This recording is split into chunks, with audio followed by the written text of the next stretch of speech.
Assalamualaikum warahmatullahi wabarakatuh. Perkenalkan, nama saya Dimitri Bilakyansa, NPM 1781964 dari kelompok 10. Di sini saya beserta teman-teman saya akan membahas materi yaitu pentingnya mendengarkan dalam lobby, negosiasi, dan diplomasi. Materi pertama saya akan menjelaskan fungsi mendengarkan untuk lobby. Yang pertama, definisi mendengarkan. Epictetus atau filosof menegaskan betapa mendengarkan dalam konsep listening atau mendengarkan memiliki power atau kekuatan. Ia mengatakan alam memberi kita satu lidah dan dua telinga, jadi kita dapat mendengar 2 kali lebih banyak daripada kita bicara. Menurut De Vito tahun 1997, mendengar adalah proses aktif menerima rangsangan atau stimulus telinga atau aural isyarat. Listening dibedakan dengan hearing. Pada konsep hearing, mendengar di sini hanya sebuah proses fisiologis, sedangkan pada listening ada proses pemberian arti atau makna. Tujuan mendengarkan, menurut De Vito menyebutkan mendengarkan memiliki 3 jenis, yaitu yang pertama ada mendengarkan untuk kesenangan, yang kedua mendengarkan untuk informasi, yang ketiga mendengarkan untuk membantu. Yang ketiga, riset tentang mendengarkan. Waktu yang kita miliki setiap harinya ternyata lebih banyak digunakan untuk kegiatan mendengarkan. Menurut hasil penelitian yang dilakukan Rankin tahun 1929 dengan responden orang dewasa menunjukkan berbicara 30%, membaca 16%, menulis 9%, mendengarkan 45%. Yang keempat, definisi dan perhatian terhadap aktivitas mendengarkan.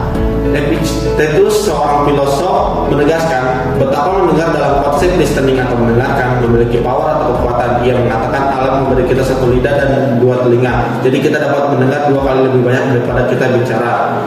5 hambatan dalam mendengarkan. Yang pertama ada sibuk dengan diri sendiri, sibuk dengan masalah eksternal, mempertajam fokus. Yang keempat, asimilasi.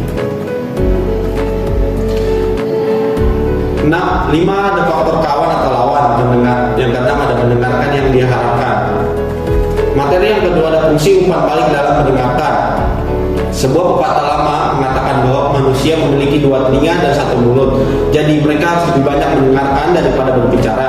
Berbagai penelitian menunjukkan bahwa tidak mendengarkan memiliki konsekuensi yang beresiko, berbahaya, dan terkadang fatal, terutama di dalam institusi dan perusahaan.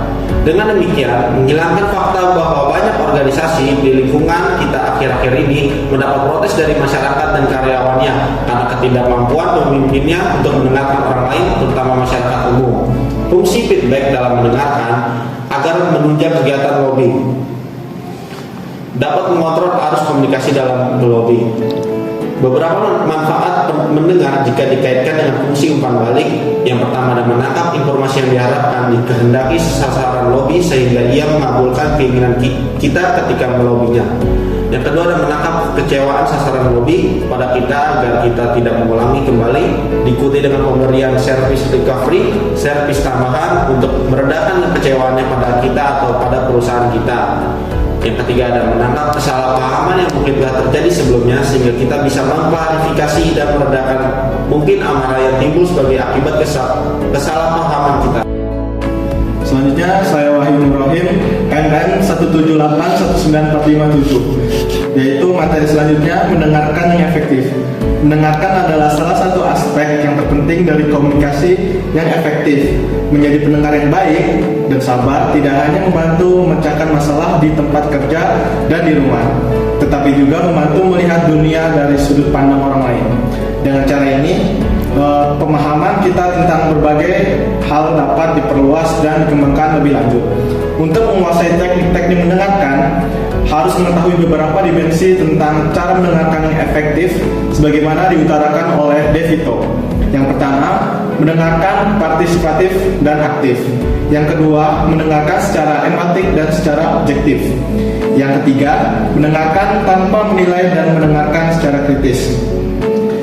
Yang keempat, mendengarkan secara dangkal dan mendalam. Selanjutnya, prinsip-prinsip mendengarkan efektif yaitu ada kesegaran, yaitu setelah mendengarkan atau mendapatkan kesan yang kurang positif dari sasaran lobby Anda harus mengklarifikasi, meminta maaf, dan memberikan penjelasan sebenarnya. Yang kedua ada kejujuran. Jangan malu mengakui kita belum paham. Jangan pula takut untuk tidak setuju manakala ada materi atau masalah yang belum dipahami. Selanjutnya, kepatulan. Dalam memberikan tanggapan, sesuaikan dengan situasi komunikasi, budaya, termasuk dengan dimensi lingkungan komunikasi itu sendiri. Selanjutnya ada kejelasan. Umpan balik harus merupakan refleksi yang jelas mengenai pesan, bukan perasaan atau prasangka pribadi. Selanjutnya ada proses mendengarkan efektif. Seseorang dalam mendengarkan informasi secara efektif memiliki prosesnya, yaitu mendengarkan, pemahaman, mengingat, dan penafsiran dan mengevaluasi. Mendengarkan melibatkan pemrosesan suara di dalam setiap otak manusia. Ada beberapa cara mendengarkan, yaitu ada menangkap, dapat mengenal dan mengetahui maksud yang terucap lewat nada, raut wajah, gerak, dan lain-lain. Selanjutnya ada memperhatikan, memusatkan perhatian penuh terhadap informasi yang disampaikan oleh pembicara. Selanjutnya ada pemahaman. Pemahaman merupakan proses penerimaan arti kata-kata yang disampaikan sehingga dapat sesuai dengan kata-kata yang keluar dari pihak pembicara. Dengan kata lain, topik pembicaraan yang disampaikan disusun dan diulang kembali sehingga informasi yang disampaikan dapat lebih memahaminya. Yaitu selanjutnya ada mengingat. Setelah memahami informasi yang telah disampaikan, kemudian melakukan pengujian kemampuan beberapa besar informasi tersebut dapat disimpan dan dicatat ke dalam suatu memori. Agar informasi dapat disimpan dalam jangka waktu lama, pendengar perlu melakukan konsentrasi penuh terhadap pesan yang dibicarakan. Hal ini bertujuan bahwa apabila suatu informasi dibutuhkan kembali, dapat digunakan sesuai apa yang telah didengarkan dan meminimalisir kesalahpahaman. Selanjutnya ada menafsirkan. Penafsiran merupakan proses pemahaman pesan yang disampaikan sesuai dengan ide, harapan, dan pengalaman pribadi. Maksudnya di sini informasi atau pesan yang disampaikan dihubungkan dengan informasi atau pesan yang telah kita dengar, baca, atau kita lihat sebelumnya dari beberapa sumber. Sumbernya misalkan dari televisi, pengalaman pribadi, perbincangan, radio, dan lain-lain. Selanjutnya ada mengevaluasi. Setelah melakukan penafsiran, kemudian langkah selanjutnya mengevaluasi mengenai pesan yang disampaikan. Dengan kecakapan berpikir, pendengar menilai yang diungkapkan oleh pembicara, membedakan fakta dan opini, serta mengevaluasi bukti yang dikemukakan oleh pembicara. Apabila pembicaraan tidak sesuai dengan penafsiran pendengar, hal ini akan menimbulkan tanggapan kepada pembicara. Saya Putra Pancasila, NPM 1581949. Selanjutnya saya akan menjelaskan yaitu teknik mendengarkan aktif. Latihlah latihan mendengarkan aktif berikut dengan setiap percakapan yang Anda lakukan. Namun berhati-hatilah karena beberapa tips ini mungkin tidak sesuai dalam situasi atau budaya tertentu. Jika ragu, ikuti naluri Anda atau amati bagaimana orang di sekitar Anda melakukan percakapan mereka. Yang pertama, senyum dan mengangguk. Tersenyum dari waktu ke waktu menunjukkan bahwa Anda setuju dengan pesan pembicara.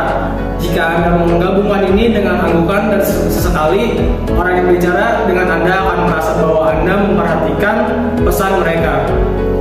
Yang kedua, ada kontak mata. Mempertahankan kontak mata itu rumit karena tidak semua orang merasa nyaman melakukannya atau menjadi orang yang menatap dalam hal itu. Tidak ada durasi yang sempurna tentang berapa lama Anda seharusnya menatap pembicara. Itu hanya tergantung pada Anda dan orang lain. Anda harus memainkannya di dekat telinga. Stephen Aitchison, pakar kewirausahaan sosial, menyarankan putus kontak mata setiap 5 detik dengan melihat ke samping, seolah-olah Anda sedang mencoba mengingat sesuatu. Yang ketiga, ada postur tubuh. Anda bisa bercerita banyak tentang minat seseorang pada apa yang Anda katakan dengan bahasa tubuh mereka. Lengan dilipat menyarankan pendengar defensif atau tidak setuju dengan pesan pembicara. Misalnya, pendengar yang penuh perhatian cenderung condong ke arah pembicara. Terkadang kepala mereka condong ke samping atau beristirahat di satu tangan. Selanjutnya ada mirroring. Mirroring adalah tindakan meniru ekspresi wajah pembicara dan sering digunakan untuk menunjukkan simpati dan persetujuan terhadap pesan mereka. Misalnya, seorang teman yang baru saja diterima untuk pekerjaan baru akan menyampaikan berita kepada Anda dengan ekspresi gembira di wajah mereka. Sebagai teman yang menunjukkan dukungan Anda, reaksi alami Anda tersenyum dan terlihat bersemangat juga. Kelima, berlatih empati. Tempatkan diri Anda pada posisi orang lain. Cobalah rasakan apa yang orang lain rasakan saat mereka berbicara dengan Anda. Bayangkan diri Anda dalam situasi mereka. Apa yang akan kamu rasakan? Bagaimana reaksi Anda? Ini adalah praktik empati. Yang keenam, hindari gangguan. Matikan notifikasi ponsel Anda dan jangan terlalu gelisah, karena ini akan mengganggu orang yang berbicara kepada Anda. Itu membuat mereka merasa seperti Anda lebih suka berada di tempat lain. Yang ketujuh, umpan balik atau penguatan positif. Percakapan panjang akan terasa sangat berat sebelah tanpa umpan balik positif dari pendengar. Jika Anda mendengar cerita panjang, gunakan sinyal verbal seperti oke, atau saya mengerti. Pada jeda strategis dalam percakapan untuk mengonfirmasi bahwa Anda masih mengikuti cerita. Yang ke-8, ingat detail kecil. Mengingat poin-poin penting dari suatu percakapan akan membantu ketika giliran Anda untuk berbicara. Tanggal, nama, lokasi, dan informasi terkait lainnya dapat membantu Anda mengajukan pertanyaan menyelidiki untuk mengklarifikasi pesan pembicara. Kesembilan, latih keterampilan mendengarkan Anda. Setelah Anda mendapatkan garis dasar keterampilan mendengarkan dan mengidentifikasi bidang khusus Anda untuk meningkatkan seperti kontak mata atau isyarat verbal, Anda kemudian dapat mengikuti langkah-langkah yang tercantum di sini dan melatih keterampilan mendengarkan Anda setiap percakapan yang Anda miliki. Sambung pada awalnya, jangan khawatir tentang itu.